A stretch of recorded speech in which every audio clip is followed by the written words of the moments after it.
फिर से सभी को जोहार।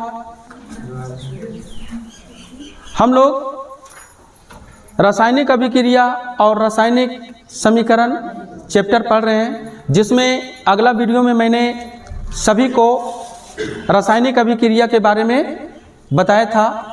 रासायनिक अभिक्रिया क्या है, रासायनिक समीकरण क्या है, और आज बता रहे हैं रासायनिक समीकरण के प्रकार कि रासायनिक समीकरण कितने प्रकार के होते हैं। जैसा कि मैंने बताया था कि रासायनिक समीकरण क्या है ना, कि अभिकारक और उत्पाद के है ना प्रतीकात्मक रूप को ही है ना क्या कहते हैं, रासायनिक समीकरण कहते हैं। रासायनिक समीकरण में आप हमेशा देखिएगा उसमें एरो का चिन्ह लगा होना बहुत ही जरूरी है। ठीक है, अब चलते हैं। रासायनिक समीकरण दो प्रकार के होते हैं। रासायनिक समीकरण कितने प्रकार के होते हैं? दो प्रकार के होते हैं। पहला संतुलित रासायनिक समीकरण, और दूसरा है असंतुलित रासायनिक समीकरण। तो संतुलित रासायनिक समीकरण किसे कहते हैं, है ना, वैसे समीकरण जिसमें अभिक्रिया में भाग लेने वाले सभी पदार्थों के परमाणुओं की संख्या है ना अभिक्रिया से पहले और अभिक्रिया है ना और अभिक्रिया के बाद में समान होती है ना, संतुलित रासायनिक समीकरण कहलाता है। मतलब समझा, ऐसे रासायनिक अभिक्रिया है ना, ऐसे रासायनिक है ना समीकरण जिसमें है ना अभिक्रिया के पहले जितने भी परमाणुओं की संख्या है और अभिक्रिया के बाद जितने भी परमाणुओं की संख्या है बराबर होनी चाहिए। अभिक्रिया के पहले वाले परमाणुओं की संख्या और अभिक्रिया के बाद वाले परमाणुओं की संख्या बराबर होनी चाहिए। अर्थात हम लोग ये कह सकते हैं कि अभिकारकों की संख्या, अभिकारकों में है ना तत्वों की संख्या, परमाणुओं की संख्या और उत्पाद में परमाणुओं की संख्या दोनों क्या होने चाहिए, बराबर होनी चाहिए। उसी को क्या कहेंगे, संतुलित रासायनिक समीकरण कहेंगे। अब यहां पर देते हैं, आप यहां देख लीजिए है ना, H2 + O2 हाइड्रोजन के कितने परमाणु, दो परमाणु, और ऑक्सीजन के दो परमाणु मिलकर क्या बनाता है, जल का निर्माण करता है। अब यहां पर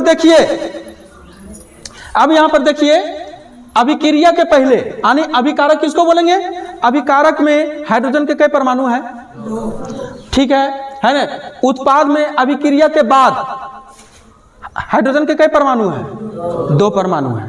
अब फिर चलते हैं, अभिक्रिया के पहले ऑक्सीजन के कितने परमाणु हैं, अभिक्रिया के बाद ऑक्सीजन के कितने परमाणु हैं, एक है। क्या दोनों तरफ ऑक्सीजन के परमाणुओं की संख्या बराबर है, नहीं ना है, तो इसको हम लोग संतुलित रासायनिक समीकरण नहीं कहेंगे। संतुलित रासायनिक समीकरण का है ना कहने का मतलब क्या हुआ, अभिक्रिया के पहले परमाणुओं की संख्या और अभिक्रिया के बाद है ना परमाणुओं की संख्या बराबर होनी चाहिए। अब इसको हम लोग बैलेंस कैसे करेंगे जो देखेंगे।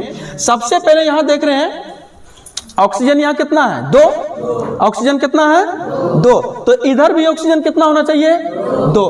तो इसके लिए क्या करेंगे, देखिए हमने यहाँ पर दो बैठा दिए, इसका मतलब यह हुआ कि ऑक्सीजन कितने हो गए, दो, ऑक्सीजन कितने हो गए, दो, लेकिन हाइड्रोजन अब कितना हो गया, दो दूनी चार। इधर तो हाइड्रोजन चार हो गया, लेकिन इधर हाइड्रोजन कितना है, दो, जबकि इधर भी हाइड्रोजन कितना होना चाहिए, चार होना चाहिए। तो फिर यहाँ दो बैठा देंगे। देखिए अब मिलाइए दोनों तरफ, हाइड्रोजन दो दूनी, यहाँ भी हाइड्रोजन दो दूनी, ऑक्सीजन यहाँ दो और यहाँ भी ऑक्सीजन दो, दोनों तरफ परमाणुओं की संख्या बराबर हुआ कि नहीं। इसी को हम बोलेंगे है ना संतुलित रासायनिक समीकरण। किसी को डाउट है? चलो अब नेक्स्ट में चलेंगे, असंतुलित रासायनिक समीकरण है क्या, बस वही इसका उल्टा हो जाएगा नहीं। वैसे रासायनिक समीकरण जिसमें अभिक्रिया के पहले परमाणुओं की संख्या, अभिक्रिया के पहले परमाणुओं की संख्या और अभिक्रिया के बाद परमाणुओं की संख्या समान नहीं होती, उसे असंतुलित रासायनिक समीकरण कहते हैं। कहने का मतलब यह हुआ कि अभिकारक में परमाणुओं की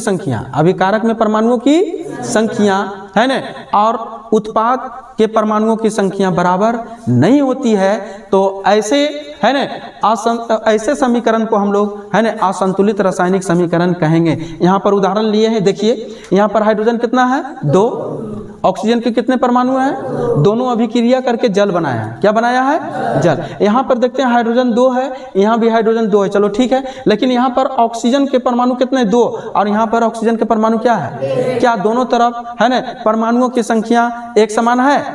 नहीं। तो जब ये दोनों तरफ परमाणुओं की संख्या एक समान नहीं होगा तो उसे हम लोग कहेंगे असंतुलित रासायनिक समीकरण।